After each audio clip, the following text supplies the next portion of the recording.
Hello, everybody. Aaron Lelito here with another Lit Mag profile. And for today, I have Amy Dupcak, who is a poetry editor for Cagibi Literary Magazine.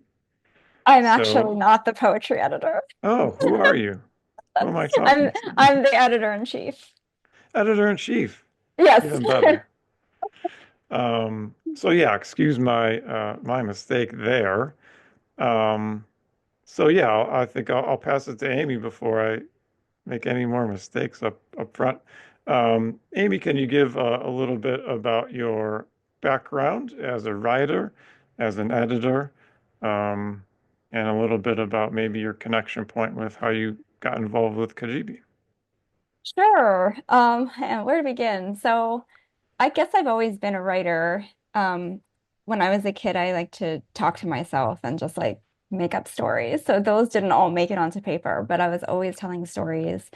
And then I guess I got into poetry in like middle school and thought I was a great poet, of course, as you do when you're 12. And yeah, I like wrote this poetry manuscript and sent it out to an adult contest that I lost, of course, but they were like, "You're the youngest person to submit." That's nice. And the summer of going into junior year, summer of 2000, I went to a Sarah Lawrence writing program for high school students that was on campus for a week.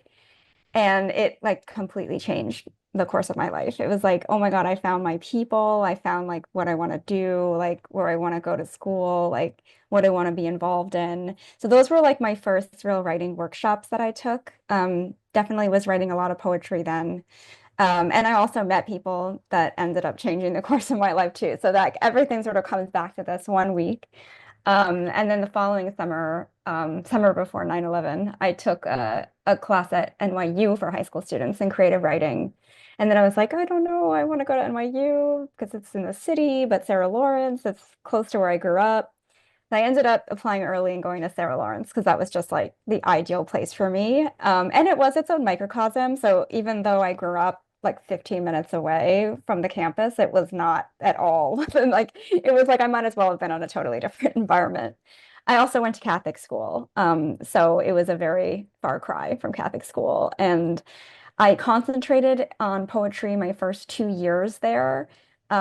We do there's this like first year studies program where, because it's an open curriculum, but you'll get a seminar that are just first years as opposed to most of the other seminars that are open to all grades and levels. So my first year studies was in poetry with Joan Larkin, and I also met with her once a week privately, and she became my Dawn at Sarah Lawrence, so like my mentor for the next few years until she left and I had to change Dawns. But that intensive poetry workshop was just incredible for me. It was the entire year long.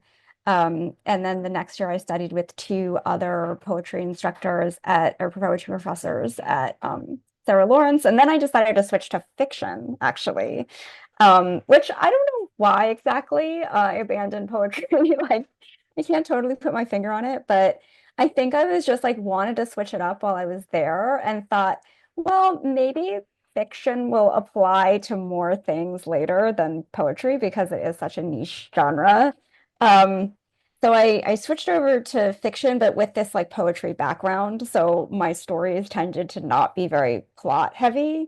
They were like very imagistic and like all about the language and stuff. So it's actually kind of weirdly writing hybrid pieces, but that's when I started doing short stories. And yeah, so we didn't have majors at Sarah Lawrence, but technically, I mean, if I I was basically a writing major, but it was more like a concentration. And then I, I ended up applying to the new school for my MFA. I had like a gap year in between where I lived in the city in New York City and worked at Kim's Video and started writing for a music and culture magazine, like an indie magazine. And I was doing a lot of journalistic writing, which I also really enjoyed because I love music and I come from kind of a musical family, but I don't really play music myself. So it was like a way to engage with music using the skills that I had. But then I went for my MFA in fiction. And I had also in high school, like that manuscript that I had sent out at like 16, I had like continued to edit that and add more poems to it. And I think it was my senior beginning of my senior year, I like put out my first like poetry collection, which was like 100 poems. It was ridiculous. And like it gave this like, spiral bound copy of this giant book to like maybe 8 people or something to read. One of which was my mom, which was like not the best idea because it was like my angsty high school poetry. And she was like, I'm sorry, I did my best. I'm like, no, mom, this is just like, this is not a critique of you. Um, but yeah, so I had a lot of encouragement early on. Obviously that was not my best work, but I had really supportive English teachers in high school that I really bonded with, and I had put together a poetry portfolio for applying to college. So that book ended up sort of it was called Dust, and I came out with like a second one later in senior year, and then after college, I decided to put out another dust, but this time it was short stories, and it was like me compiling the work I had done in college and then in grad school, and that continued to evolve until the point where I actually put together a collection and was sending it to presses, like small presses, and to agents that took short story collections, which are really hard to publish. So I ended up publishing that book of 14 short stories on a friend's small press to like get it out into the world after I was like sick of sending it to places and just getting rejected. And I had been sending my work out to journals, magazines, contests for years. So I was used to rejection at that point. I also wrote a novel that I started in grad school that was my thesis project, and it ended up becoming a YA novel. Like, and that's like a whole other story. I had like an agent for a little while, and that got sent out, and then she stopped being an agent, so then I lost my agent, and the winding road of writers. But that's basically my writing background in terms of my own stuff. But then I've also had Yeah. an education, like writing education background, because I knew that I wanted to teach writing workshops and creative writing classes and things. So I started doing that my last semester of grad school. Started with a creative writing class for high school seniors at my old high school, which is no longer a high school, but it's like the theme of my life. It's like um, but I designed and implemented a academic creative writing class. It had to be academic because that's the kind of school where you need to grade people, which was like a lot of angst and anxiety about grading creative work, which I don't want to ever really have to do that again. But it was a really great experience for me. And then I ended up teaching at Pace University in downtown Manhattan for 3 years as an adjunct English professor, doing, the students writing essays, teaching literature, teaching the mechanics of writing, research writing.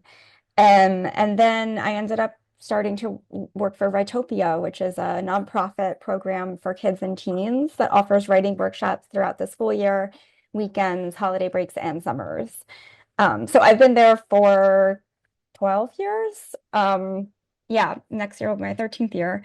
I've worked with so many teenagers and tweens and middle schoolers. And then I work for other organizations as well. And I also manage and work at the Writers Rock, which is their cousin organization that works with adult writers. So everything is words. Everything I do. I guess I just really Yeah. love words. Yeah, you're pretty well steeped in the literary art form, it seems.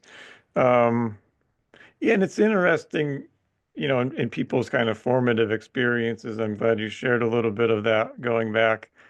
And it's interesting to hear that sometimes there are these kind of like supportive environments. And like you said, when you did that initial workshop at Sarah Lawrence, it kind of just clicked. It's like, yeah, this fits, Yeah. this feels right. Um, so yeah, it's definitely many times people they can need that little like push or acceptance or just validation or whatever that kind of like bit of encouragement is. Um, and then it's off and running. Yeah. Well, Were and there also any, for me, yeah. it was the community aspect too, like it was like the validation, but the fact that I could be amongst people who took this as seriously as I did, and like that, who like made writing a huge part of their lives and like part of their identity, that was like very new to me at that time. Yeah, that's interesting too. Yeah, I think, that's for myself, that kind of came to that much, much later. And that is one of the aspects of Wild Roof Journal that is most engaging, and that's probably like part of what keeps me going is like, oh, there's these group of people, this community of people. In our case, it's more of like, virtually, but there are real people out there who connect Yeah. with us via, social media and the website and all the other things. Um, but yeah, point is like there is that environment of like, oh yeah, other people are doing this. They could be, supportive of what I do. I could be supportive of what they do. And you're seeing it all the time in terms of engaging with submitting and the whole process of and creating and even going into workshops and things that are a little more hands-on. Mhm. Um, so yeah, that's pretty cool. Um, and then just to like touch on the poetry to fiction, uh, either overlap or transition between the two. I found it interesting that like you said your fiction writing is not necessarily plot heavy, which sometimes I feel like I prefer at times even as a reader. I say like maybe I'm not that big on plot. Um, and so I'm just curious Yeah. to like hear you like what do you mean by that Mm. in that sense? Is it like how would you maybe describe what aesthetically what's appealing in fiction if not plot? Hmm. Well, I definitely have more of a sense of plot now, and I think that came out of turning my initial like novel manuscript that I wasn't even sure what it was. Like, is this a short story? Is this a novella? And it's like, no, it's a novel. Turning that into like a YA novel, like, kind of forced me to reckon with plot a lot more than I had before that. Um, and I actually do now because I'm working with Rytopia and with other students for so long, I have more of a sense of like what makes a short story feel final, or what even makes it a story. So like yes, the actual like plot trajectory of that. But I think when like I'm reading for Cagibi or when I'm just reading for my own enjoyment, and also writing, I guess I just prioritize like the experience over like where the story is going, if that makes sense. Like what are like right now I'm reading Greek Lessons by Han Kang. And I'm not actually sure where the story is going at all. Like but it's so beautifully written and the moments that she creates, like the small moments are so powerful and the intricacies of like the texture, like the descriptions and the voice and like the memories associated with the protagonist's memories and like small interactions. To me, those things are what really stick like in my brain as a writer. Like the like where it's going or what do they want or the main obstacle is like it can definitely keep you reading if it's that kind of story, but I don't think it's as essential as voice, and like going deep into like a character's psyche. So like internal landscapes, external landscapes, like the feeling of it, the mood, the vibe. I guess those are just things that I prioritize as a writer. Yeah, absolutely. Yeah, that makes sense. Um, I don't, I like that you mentioned your current read. Do you have like maybe considered favorites or writers that you just go back to and have as either influences, inspirations? Yeah, I actually took notes on this day because I was like, like when someone asks you your favorite and then your mind just goes Yeah, blank you and you're like, forget no, half of them. Yeah. yeah, like I have an answer.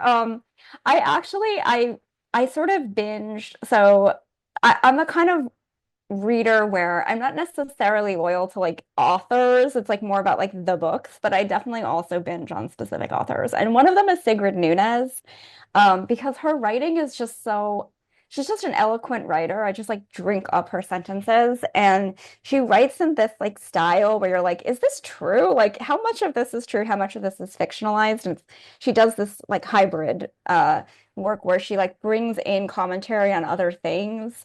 Like she'll be talking about Joan Didion's Slouching Towards Bethlehem, like in the book, and it's like, what? Like, or she'll be talking like very meta, sort of like about writing. Um, so I love her books. I love Miranda July. She's been a favorite of mine for a long time, and I just read all fours in like a week. And it's definitely up there in my top 10 favorite books ever. So it's always a good sign when a book you just read like makes it to the top of the list. Um, yeah, it's just it's phenomenal and funny and weird. I've always loved short stories, so I have read a lot of short story collections. I really liked Kristen Rupenian's collection. She's the author of Cat Person. I thought that was great. I like Amy Bender's stories and Julie Oranger's stories. The Goldfinch is also one of my favorite books. So Donna Tartt, definitely up there. Sally Rooney, I have her new book that I haven't read yet. Jonathan Safran Foer, he's just incredible. Jennifer Egan, Margaret Atwood. I just also read two books by Karen Thompson Walker, The Dreamers and The Age of Miracles, that I also really loved and really enjoyed her language and like poetic sensibility.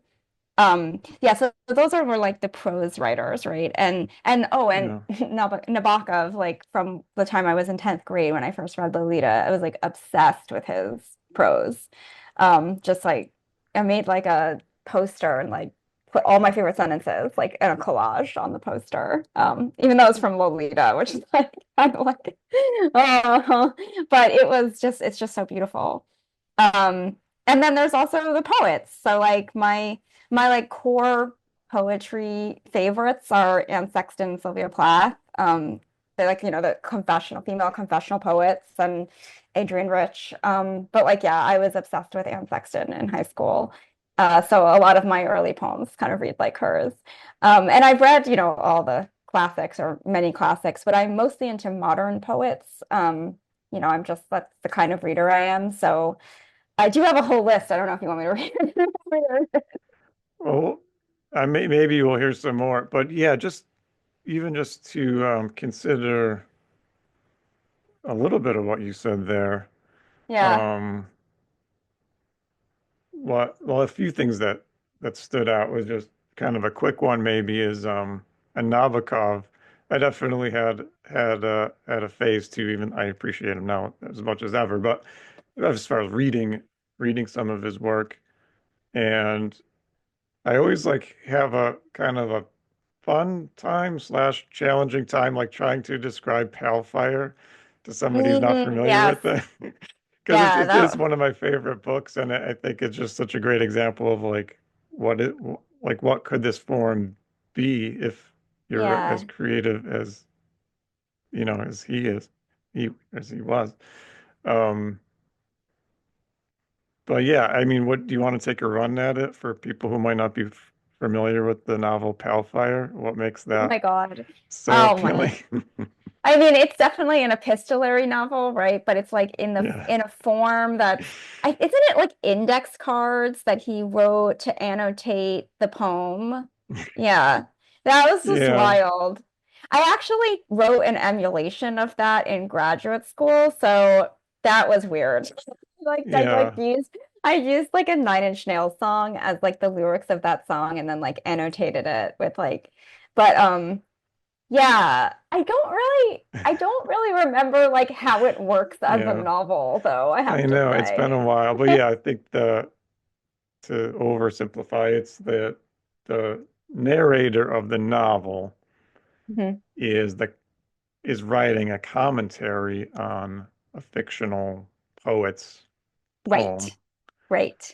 And so what becomes the majority of the novel is this kind of this annotated section of the poem Hmm. written by this fictional commentator.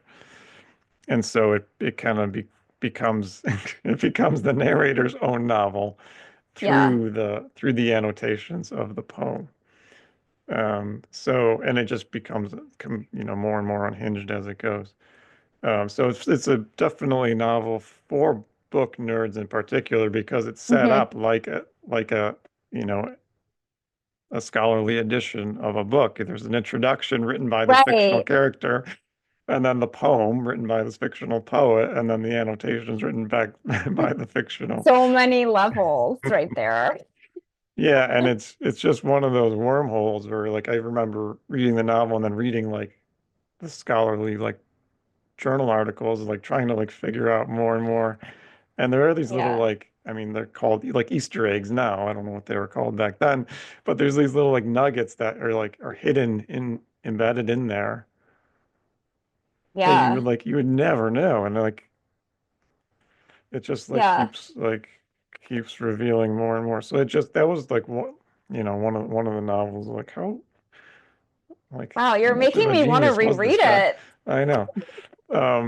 But it just kind of goes to show you he was like one of those writers that's just working on a different level than everybody else. Mhm. Anyway, Definitely. that's a tangent, but and that's just something that popped in. But yeah, even more like you mentioned some of even the contemporary writers that are, I don't know if popular is maybe not in the full-on pop culture sense, but pretty popular in maybe crossing over and getting into more of the being household names. So like Miranda July is maybe at the forefront of like people who aren't maybe necessarily English majors um, are reading her work. So I'm just Hmm. curious, maybe this is a little bit of a off the beaten path question, but like how, as a writer and somebody who wants to have literary work and poetry and stories have a wider audience and a wider impact, like do you have thoughts on like where we are and like how do we forge toward, a place where these kind of subcultures and these like these niche genres, like you mentioned earlier, can kind of get a little bit more of a grasp? Do you have any ideas, or are we Hmm. just kind of stuck four readers at a time, here, one reader there? Yeah. Are we like, It's a good question and one that I want to hear other people's answers to as well. And I think that like it's always been with writing about the gatekeepers in a way, right? It's like because it's the agents and the publishing houses who are kind of deciding who gets published and who we all read. So, but obviously literary journals are an amazing place for people to publish and to get their work out into the world and small presses and indie presses. And it's that we definitely have more options now than, 20 years ago, 30 years ago. I also think that actually social media has played a role in like poetry especially becoming a little more accessible. I'm not like a huge fan of like a lot of Insta poetry, but there are also like Poetry Foundation, like there's one like Poetry is Not a Luxury that that create these posts of poems that are amazing and they get thousands and thousands of likes and who knows if all those people are actually writers themselves. But I think that the more and more that poetry gets shared and sometimes also with a visual component, I think can really help. And like someone like Miranda July has such a multifaceted career that you could also be into her as a filmmaker. Like she's done so many things that someone like that, I think, just like already has like a broader audience because they have like, I mean, she was on Portlandia, like she has her hand in so many projects. But as far as like maybe poetry goes, I think like poetry that's more grounded and relatable and accessible can have like a wider reach, or just like presented in a way that makes it more accessible. So even if the poem itself is like very abstract or referencing something that if you're an English major you would get, and if you're not, you wouldn't get. But as long as it's like presented in a format that people have like actual access to it, I think it can go much farther. yeah, that's a good point. Um, yeah, I think there is this ability in social media to something could catch on in a way Hmm. where, yeah, is it like a scholarly study of Mary Oliver? Not quite, but people are seeing like a poem that, Yeah. coming up again and again and again. Um, so there is, yeah, the kind of the communication could be taking place, like the poet is speaking to an audience through this method, which yeah, is definitely interesting. Um, yeah, and I think there is something to like the kind of multimodal aspect, right? It's not just a Hmm. book in your hand. There are Hmm. kind of other elements to make it more visible, whether it's like literally, visual art or Yeah. filmmaking and other things like that. But um, yeah, I'm always curious about that tension of like a creative work versus, connecting with an audience. Yeah. And Yeah. like I mean, when it's it so hits, it hits. hard. Yeah. Yeah. Yeah, because there's so many things competing for someone's attention, and a book takes time. It's not a song. You don't, you know what I mean? Like you don't Yeah. just sit there and listen to a song in 3 minutes. Like a book is like you dedicate time to a book. Hopefully you buy the book and you don't just stream it. You know what I mean? So, um, yeah, it's difficult. Correct. Yeah.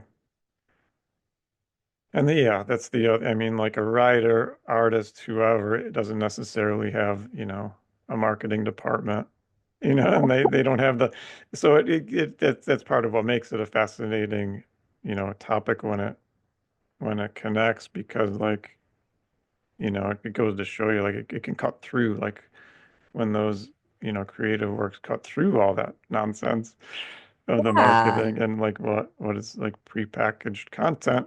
It's like, wow, this is really Hmm. cool. It can happen. It's possible. Right. And it Um, also makes the experience more meaningful, like if your social media feed also contains poetry, and not just like, I don't know, people doing makeup or something. Like it's like, I don't know. I think that people actually do respond well to having the option to read something that doesn't feel like such a commitment and that gives them a taste of something that then they have a name and they can like explore that. Then they can like actually go to the bookstore and know who they're looking for. yeah, that's Hopefully. that's a good idea. Yeah, I know. I was thinking, yeah, that's it's my fantasy. Just go wander into the bookstore and like ask around. Yeah, I exactly. always um, many people would share the experience. But yeah, that's always like such a cool um, you know, just avenue to finding new work and stuff like that. Hmm. Um, yeah, I think that's kind of maybe a good connection to like as editor-in-chief of Cagibi, like can you share a little bit about like what kind of how it is like from Hmm. from the perspective of editor, um, and maybe like sharing with our audience who is a lot of writers and artists and people who would be submitting their work, Hmm. what could they do to best kind of showcase what they do as a creative person to the person on the other side, like you. Right, yeah. Well, so I've been editor-in-chief for all of 2023, 2024, and then moving into 2025. So the founding editors, Sylvie Bertrand and Christopher Shade, they founded it in 2017, and I came on board as a reader in 2018, like jumping in at the end of issue two. So I've been there really kind of since the beginning, and like moved up to fiction editor. And then they asked me if I wanted to be editor-in-chief so they could take a break. But they're also like hugely involved still. And so it really is like a community, like you were saying, and like a communal process. So I think, I don't make all of the decisions. I mean, I do essentially make final decisions about most things, but I'm judicious and especially when it comes to the poetry and the translations, which are usually poetry, but sometimes prose. I do defer to like our poetry editor, Jean-Marie Osterman, and our translation editors, George Franklin and Jimena Gomez, because they obviously know more, even more than I do, especially in terms of the translations and also like poetic. Just, Jean-Marie is an incredible poetry editor. So if she really loves something and we have another couple of upvotes on it, we just publish it, whether or not I'm totally into the poem. So, and I think that's how it should be. I don't think that, the founder or the editor-in-chief should have veto power if everybody else loves something, because it's all so subjective. And some things are just not my cup of tea, but they're fine. They're just not doing it for me. But so what happens on the back end, is that I assign pieces to readers who read in that genre. They vote on the pieces, they leave notes. If the piece gets a thumbs down, I always read their notes and often even skim the piece before declining. But I trust the readers, so they're really the ones who have like the first, for most of the pieces, they have like the first pass, and editors as well, like our genre editors as well. If it gets a thumbs up, then I usually assign it to another reader or editor to see what they think. So often, like several readers and editors end up voting on a specific piece. And we have like a whole thread going, like talking about it. Sometimes I even like send an email or get emails being like, hey, check this piece out because we don't want it to slip through our fingers and get accepted somewhere else. And we have like a system of labels. Like we have like a holy cow label, like holy cow, this is Mm. amazing. We have encourage if decline, like or like maybe like like it's not quite there. The other thing I think is different about our journal is that I will work with authors to edit their piece. So like I will accept something that needs a little bit of work.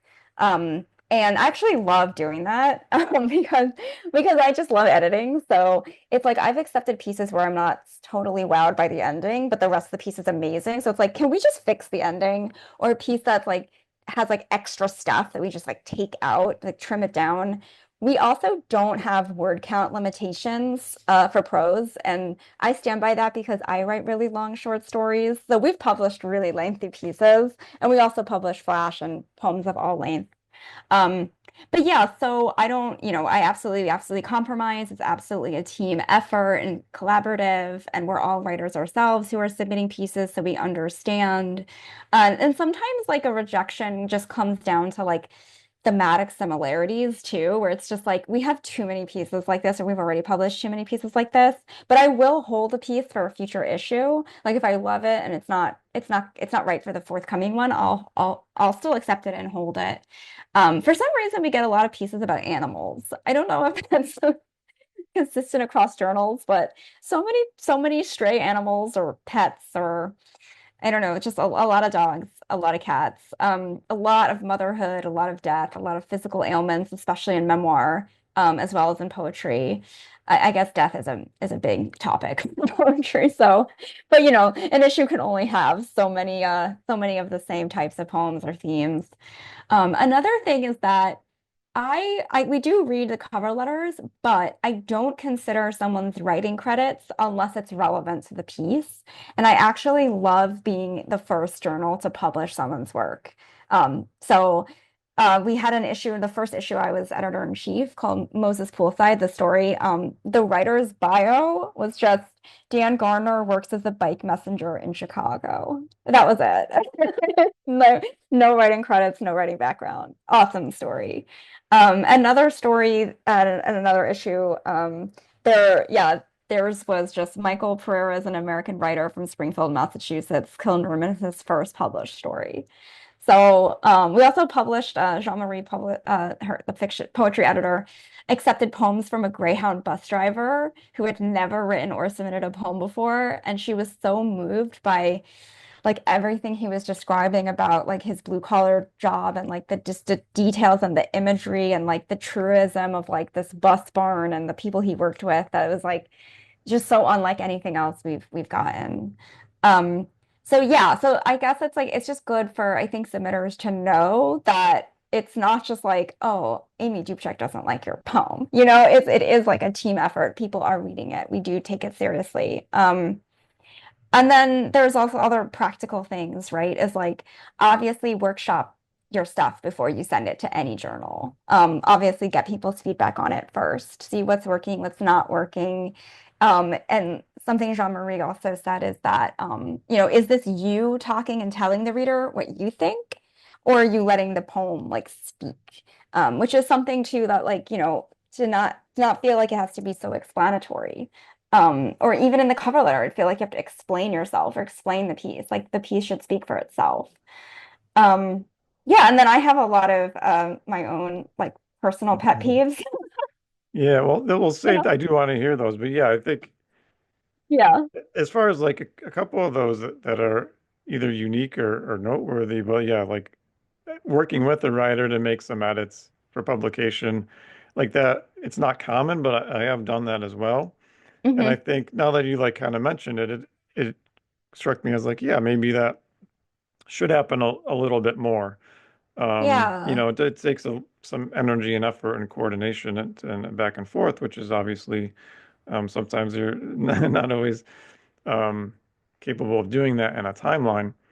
But yeah, that makes sense in this in this context of like making a couple of tweaks. Like you said, it could be a really strong poem in certain elements, but okay, look at this stanza, and we could Yeah. give another go of it, and it makes it a stronger piece.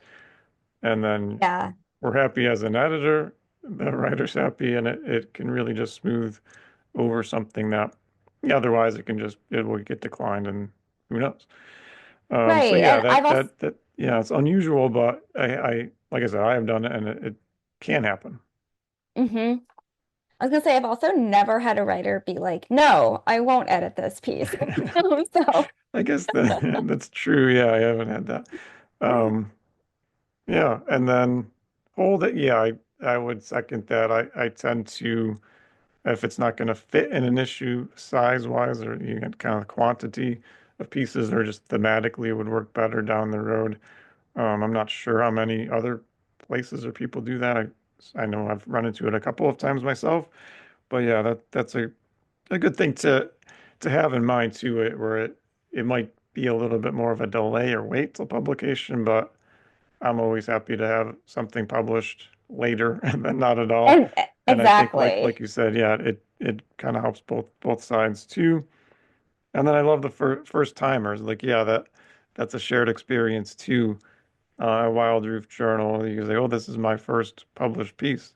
Hmm. Um, that's, that is a reasonably common thing and that is encouraging, right? It's just like we said at the beginning, that those kind of little pushes here and there can make a big difference. So yeah, Yeah. if it is somebody with a writing background and it's just their first accepted piece, somebody who's getting into writing from somewhere else, those are always, you know, it's always worth acknowledging. Like you don't have to have an MFA. You don't have to have, Right. Right. a degree, a list of publications. Um, it's something that it's gonna, fit with somebody, and it's a matter of finding that somebody. Um, but yeah, again, it's saying it is possible. It's it's uh Yeah. it's something that can definitely happen. And it's good to hear other publications who are open to that and have that kind of hands-on approach. Hmm. Um, but yeah, so yeah, I think I did want to ask, like, are there, definitely like do this in a submission, or Hmm. maybe even more importantly, like don't do um, to hear, as a submitter. Yeah. Well, okay, so start with some do nots. They're my pet peeves, of course. Yeah, okay, yeah, yeah. But this centering poems is a big no. Unless it's like a poem that's in a specific shape, right? Like definitely left justify everything. Um, and then also, so we actually don't have like a standardized font that we ask for, but I sort of feel like I do that on purpose, just in the sense, oh, we've never had it, but I've continued the trend because it actually ends up weeding out things a little bit. Um, in the sense of like, yeah, if someone's using like Comic Sans or something, you're like, well, I don't know if this is going to be a serious contender. But I would say, yeah, like any like large typewriter font or something, it's a big no. Big headings really bug me. Or like when someone has their name on every page, or like by this person after every poem, it's just like, I don't know. Again, let the poem speak for themselves. Like I would prefer no heading. You don't have to put your name on it. Like that's in the cover letter. We know you wrote it, that kind of thing. Um, I think also a big pet peeve. in terms of content wise is like writing a poem or a story as a vehicle for some point that you want to make. That's really obvious usually and just feels kind of insincere. So I don't personally love that. Also, like writing about your own sort of glory days with no reflection. I feel like I've seen that a lot, and it might just be because now that it's I don't know if it's always been a thing or now that everyone's using Submittable and it's so much easier to submit, but I do feel like we get a lot of submissions from people who may or may not be writers who are retired, and I think it's great. It's a wonderful thing to do with your time as a retiree, but I have encountered pieces where there's just no, it's just like these things that I used to do when I was young, and it's like with no self-awareness of like, well, maybe that wasn't actually a great thing. Or like, what about how do you feel about that now? So you definitely need reflection, definitely need that sense of like, why is this story being told? Why is this poem being written?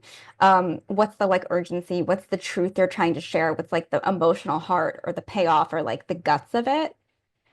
Things to do that I like is when your cover letter is addressed to specific editors. That's kind of nice because it just means that you at least like went to that about page, like, or if you reference something specific you like about the journal. Obviously, anyone who reads the journal before they submit and like sends us something that they know is up our alley, that's like a big green flag. Because we don't publish genre fiction and we do get genre fiction. And it's like, well, I feel like maybe you didn't really read some of the pieces we've published. So whether or not we accept it, if it's a good fit, that's a good sign. Um, yeah, things that have subtlety, have subtext, have nuance, things that take risks and are bold, but are not like overly cautious. Although I will say that like writers should tread carefully if they're portraying someone of like a different ethnicity or different, gender. But I do like boldness and, yeah, provocative statements, word choice, interesting word choice, something that happens, something that feels urgent. I also really do like darkness and surreal and macabre kind of stuff, but not when it's overdone. And I'm also just for me personally, like with poetry, I'm like a free verse poet. Like I do like rhyme, but I'm not so into like archaic forms. So free verse poetry is like with natural, not forced rhymes and rhythm and flow and playing with language, but without being pretentious, without throwing in all the cool words that without overdoing it. Those are the poems that tend to speak to me more, like the authentic voice, versus the like poetry voice. Um, so yeah, those are some Yeah. of the things. I'm also like not a fan of words spaced out all over the page. Like I sort of want intentional and consistent formatting and for it to look neat and not like messy. That might just be me. It's also harder to produce a poem with words like all over the page. So it ends up having to be like a PDF that's like, on the page and just looks different. So that's not like if it doesn't have to look that way, maybe try another format. But ultimately, like as long as the poem is speaking some truth and it's not merely observant or not merely narrative, but like a poem that really speaks of some deep experience or thought, and it not being precious, not being quaint, nothing schmaltzy. Those are my big things. Yeah. No, those are great. Yeah, and it I mean, like you said, it is a subjective thing. So yeah, there are some, even if it is like a personal preference, like yeah, I I tend to agree on like a center justified. There have been pieces that have been published that are center justified, so it's not Hmm. a Well, guaranteed center decline. justified, But that's better. That's better. It's justified. That's okay. yeah. It's the centered where it's like forming this, it's just Oh, I I see think what you for mean. yeah, I The think shaped poem. Yeah, yeah. yeah, But I yeah, think for same. Yeah, me same. Yeah. it feels like what I did in high school. I think that's why I don't love it. Like it's like I don't know. It just Yeah. looks very amateur to me. Yeah, I see what you mean. Um, so yeah, there are kind of like sometimes a little thing like that. But I love it. I love a typewriter. but a typewriter font in Yeah. a Microsoft Word document. It just, yeah, there is like a little bit of an aesthetic kind of like, um, Right. Like no one really wants to read a whole story in Courier New. Like that like if it's a screenplay, sure. But like yeah, really just keep it simple. Just Times New Roman or, another like Helvetica font or sans serif font. Like just keeping it simple. And like no giant text heading, no, just yeah, give us your very stripped down minimalist text because it's not about that, right? It's about what you're saying, not exactly like you don't have to make a show of it. yeah. It's the yeah. Let the work speak for yourself for itself. Exactly, Those are yeah. always good, solid pieces of advice. Um, yeah, it is. It is just an interesting question because you know you c- you can do it well. Yeah. So if it is Hmm.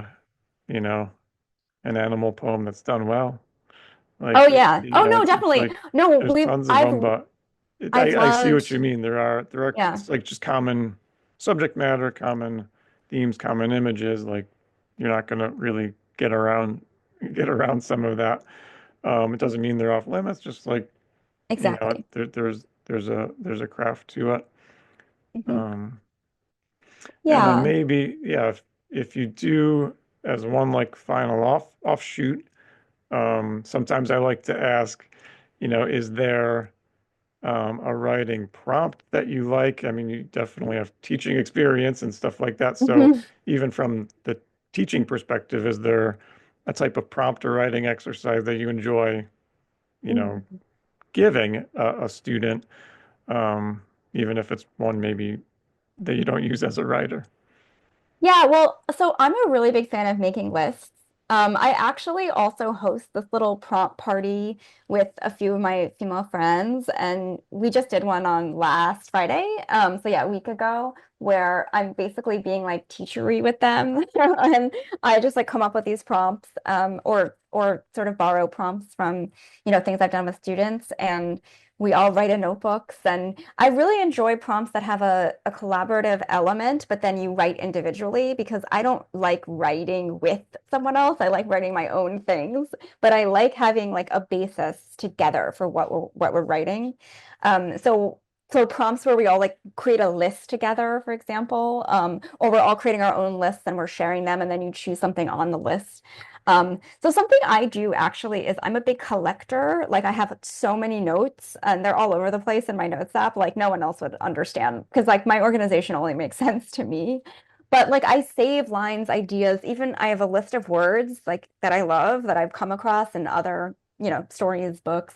And some of them I've had to look up and I add them to this list and it's like, okay, like I have a goal of like using all of these words in something, or these lines that I don't know what to do with.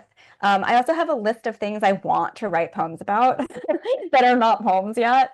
And also one of my favorite prompts that I've been doing actually was introduced to me, I believe, at the Sarah Lawrence writing program in high school. And then it was reintroduced in various other workshops. And then I've been doing it with workshops, is writing I Remembers. Do you know that prompt and Joe Brainerd, his book, I Remember? No. I don't think so.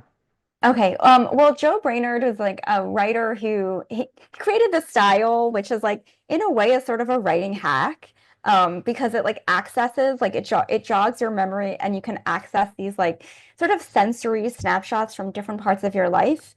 And you can either leave them as those small little bits, or you can use them, like mine them as raw material for longer pieces or more intentional poems.